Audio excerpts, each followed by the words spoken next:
Hello everyone and welcome to my channel Zen Within Me. Okay, today's reading is going to be for Virgo Sun, Moon, Rising, and we are going to find out what is your blind spot or what is your blockage with a particular situation with a person or anything that you're dealing with in life. Okay, so just keep in mind this is a general reading. I'm going to do a shuffle and the amount of cards that fall out, that's going to be it. If you want to purchase this reading for yourself as a private reading, I do offer this at my Etsy shop, zenwithinme.com. That link is down below in the description box. Okay, so without further ado, my darlings, let's get into it.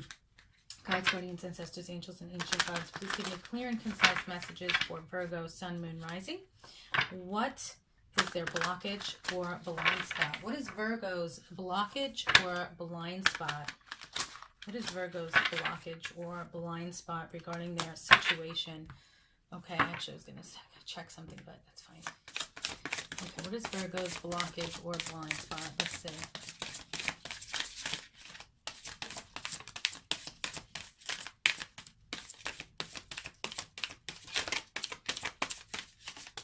All right, so you got two. Let's see. I'm just going to move this over a little bit because you don't need boobage. And I have boobage. Okay.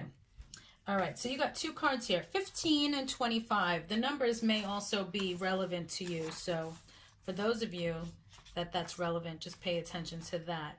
Okay. So we're going to go with number 15 first. Okay. Interesting. So this is sigil 15. You can pause it if you want to stare at it longer. Okay, so what is your blockage or what is your blind spot? So it is what you really want and need. If you have drawn the sigil, you are not aware of or are not admitting to what you really want or need. This is not benefiting you or anyone else involved in the situation because you either end up miserable because you are denying your truth or using subconscious manipulative strategies to get what you want and need. For example, if I help someone so that I can get gratitude and validation, I am getting those things through manipulation. If I touch someone saying that it is for them, but it is really because I need touch, I am manipulatively getting touch. When you desire something, that desire is the emotional indication that you have given birth to a brand new improved idea. That improved idea holds a frequency. And your non-physical self matches that new frequency the minute you desire it. So now there is a gap between the frequency your physical self holds and the frequency your non-physical self holds. There is a vibrational gap between you and what you want. This is what pain is really about. To avoid directly meeting your needs and to avoid your actual desires is to defy both personal and universal expansion, which is why you are even in this physical life. The bottom line is it doesn't work. You can't keep it up. In opposition to popular opinion, desire and needs never cause pain. It's the way we resist our desires and needs and what we add to them that causes us pain.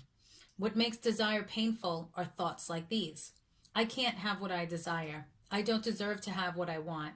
I'm not good enough until I get this thing that I desire. If I express my needs, I will be abandoned because no one will want to meet them.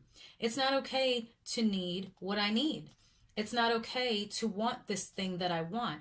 What causes pain is continuing to focus on what you don't have or don't like or don't want after you have already given birth to the idea of what you do want. No matter how much you may want it to be different, you have needs. Every being on earth has needs. A need is something that is required in order to live, succeed, or be happy. And you cannot unrequire something that is required. You cannot urge your way into something that it isn't necessary. You have one option when it comes to your needs, and that is to meet them. Why is this your one option? Because if you do not meet those needs consciously, you will meet them subconsciously. This is what manipulation is. Because you are denying your actual wants and needs, you're living inside a rat cage. A rat cage is anything that keeps you apart from what you genuinely want or from who you really are. Consider that anything could act as a prison bar in your own rat cage. Something that once set you free from your rat cage can now be the very thing keeping you trapped inside it.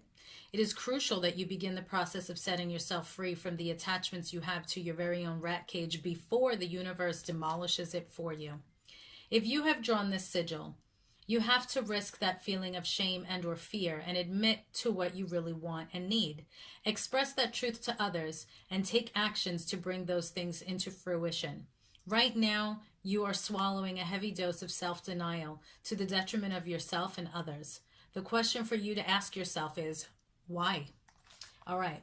Next sigil we have is number 25. There we go. Okay.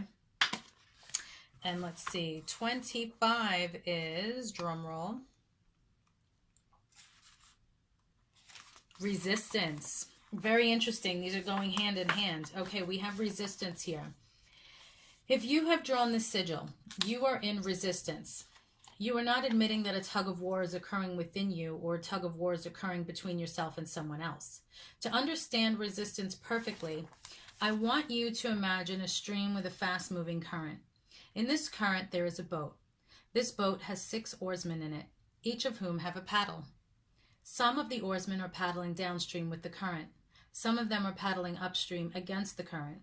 The oarsmen who are trying to paddle the boat upstream are in resistance. They are in resistance to the current itself.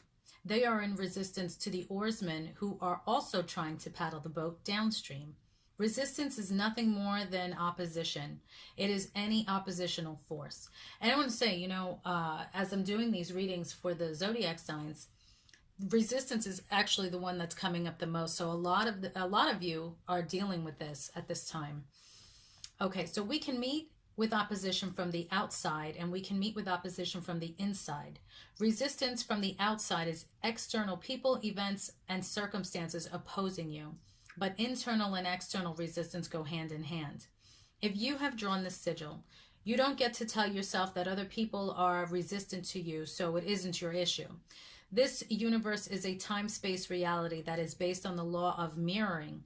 So the resistance we encounter on the outside is a reflection of internal resistance that exists, usually internal resistance, that we are unaware of.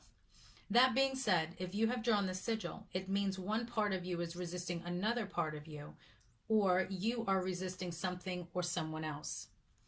When it comes to internal resistance, an oppositional force and therefore resistance can come in the form of thoughts, words, or actions.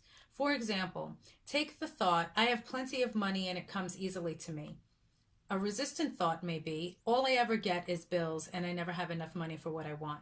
Resistant words may be telling someone, that you love them when in fact you don't, or any other form of inauthentic speech. A resistant action may be getting drunk when you've vowed to stay sober. Obviously, we are trying to get what we want or when we are trying to heal. Any force that opposes our healing or opposes us getting what we want is going to cause us incredible amounts of pain. What we usually do when we feel this opposition, either internally or externally, is that we try to push through it. We ignore it. We do not deal with the resistance directly. Because of this, we actually enhance the resistance because we are in fact resisting our resistance. What we have to do is to become aware of the resistance we have and directly address it in order to create some alignment there so that we can have all our personal energy going in the same direction. This will reflect externally in the world as external circumstances working with us instead of against us. What we need to do, is dive down to pull up the anchor so we can set sail, not try to improve our sails so the boat can move despite the drag of the anchor. Another metaphor is that we need to get the oarsmen who are paddling against the current to paddle with the current instead. The process you must go through to resolve the resistance is going to be determined by the specific circumstances. But one thing to remember is that your resistance deserves to be treated as valid and important, regardless of whether or not it is about something true or real. If you do not treat it this way, if you approach resistance with resistance by already deciding that it is stupid or shouldn't be there or needs to change its stance, you will not be able to listen to that resistance and understand it with enough compassion to resolve it. You will also not be able to arrive at your personal higher truth in any given situation. Sometimes when we become aware of the aspects of us that are in resistance, we find that instead of opposing our true desires, they point to even deeper desires, and that going in the direction we were intent on going was in fact the opposite of what was best for us. Everyone experiences resistance in their lives and in themselves. The people who are massively successful at creating the life they want to live are the people who can resolve the resistance so that their energy is not split and is instead all facing in the same direction and moving towards the same thing. If you have drawn this sigil, the rule of thumb is this: you must directly deal with the resistance first before doing anything else. No action should be taken from a place of resistance. Okay. All right. So those are your messages, Virgo. Thank you so much for liking, sharing, watching, and subscribing. Peace and love, guys. Stay safe. If you're interested in my Oracle deck, initials, traits, and features, I have those links down below in the description box. And if you would like a private reading of this, you can go to Zen Within Me at my Etsy shop. Everything's down there in the description box. Peace and love. If you're interested in real estate, check out my other YouTube channel, Zen Within Me Homes. See you in the next reading.